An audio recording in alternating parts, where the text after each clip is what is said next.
నువ్వెవర్రా? వాడు ఏమన్నాడో విన్నావుగా? వాడు అన్న దాంట్లో తప్పే ఉంది. ఎవరి పని వాడు చూసుకుంటే చాలు. అలా అయితే నేను ఎప్పుడో కుట్టుండాలి కదరా. నాన్న వద్దు నాన్న. అయినా నా కొడుకును కొట్టే హక్కు నీకెక్కడుందిరా? నీ గురించి ఆలోచించి ఆలోచించి నాన్న త్వరగా వెళ్ళిపోయారు తెలుసా. ఆ తర్వాత నాన్న పెట్టుకున్న షాప్ నేనే నీకు ఇచ్చాను. దాంతోనే నువ్వు బతుకుతున్నావు. అలాంటి నువ్వు నా కొడుకుని తక్కువ చేసి మాట్లాడతావా?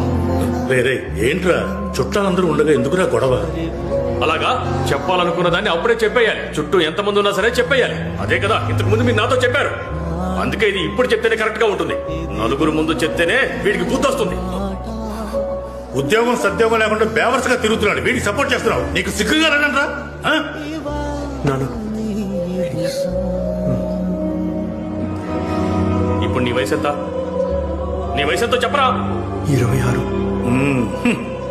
వీడి వయసులో మీరేం చేస్తుండేవారు? ఏమీ చేసేవారు కాదు. సిగ్గు గురించి మాట్లాడారు కదా. కోళికోడ్లో పక్కింట్లో ఒక అమ్మాయితో మిమ్మల్ని చూసి కట్టి పడేసినప్పుడు ఆ రోజు మన నాన్న పడిన బాధలో 1000వ వంతు కూడా వీడి వల్ల నేను ఎప్పుడు అనుభవించలేదు. ఒకళ్ళకి నీతులు చెప్పేటప్పుడు వాళ్ళ గురించి కాస్త ఆలోచించుకోవాలి. అప్పుడు నీతులు చెప్పాలి. నా కొడుకు ఎలా బతకాలో వాడికి తెలుసు. వాడికి ఎవరో నీతులు చెప్పక్కర్లేదు.